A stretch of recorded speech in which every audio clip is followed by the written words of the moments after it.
Alright. So this isn't a spinal cord. Oh wait, it is a spinal cord. That's the point of the video. This is not a worm.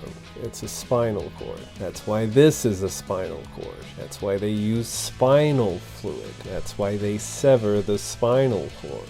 Why a spinal cord? Because this is about chordates. What's a chordate? A chordate is a member of phylum Chordata. That's right, we're going to learn evolution.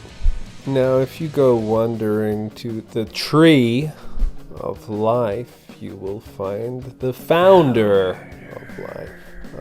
A single cell organism with DNA in. At some point, predation, eating another cell, attacking another cell, consume, became part of natural selection in order to survive. The world where unicellular predators originated quickly destroyed the other world that did not have unicellular predators. The organisms have adapted to the constant presence of predators.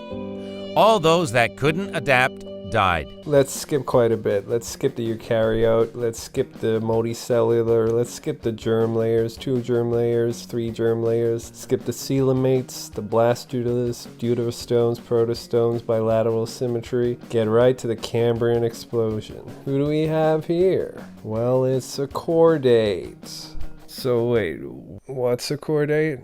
And why is it so important? It's a branch of the animal kingdom. We've tracked the evolutionary changes from the founding single-cell life form to this thing called a chordate. What's so special about a chordate? Well, we are chordates. But still, phylum Arthropoda is bigger than us in terms of amount and variety. Most of the other phylums are actual worms. Chordata is important because of its colossal impact and the colossal size. Think of the biggest animal you can. It's a chordate. Blue whale, chordate. Dinosaur, it's a chordate. That prehistoric horse thing, chordate. Elephant, chordate. Rhino, chordate. Hippo, chordate. Giraffe, chordate. Turtle, chordate. Okay, yeah, there are some exceptions, I guess. Mollusks and, again, arthropods. But every bird, every fish, every mammal, every dinosaur, every reptile, every amphibian, every you, every me, it's a chordate. So how did we get from the primordial chordate, the founding chordate, to us today and our colossal destructive power?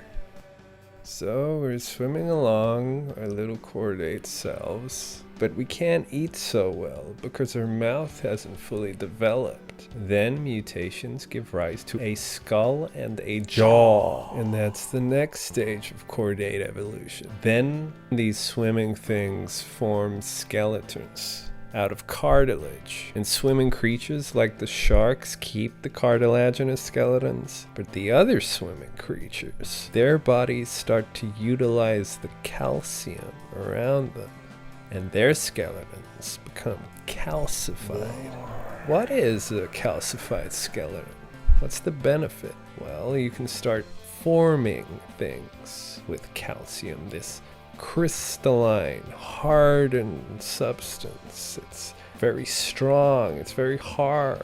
You can make formations, it can create structure. Is that too much of a stretch for you? Well, here's a stretch for you, sucker! Well, this one isn't a stretch. We start to get out of the water. The next stage of chordate evolution, we start to use our muscular fins to push us out of the water. We use our fins as if they were legs. How many fins? How many legs? 4. Tetrapod. 4 legs. Moving around on all fours like that. You're running around like that. But we're not done yet. Why? The sun is a deadly laser. So we need to protect ourselves. The next evolutionary stage of the chordate body is that it starts to utilize keratin. Keratin protects from the sun, kind of like an armor. Also, armor is provided through the amniotic egg, a hard defensive shell where the consciousness can form inside, man.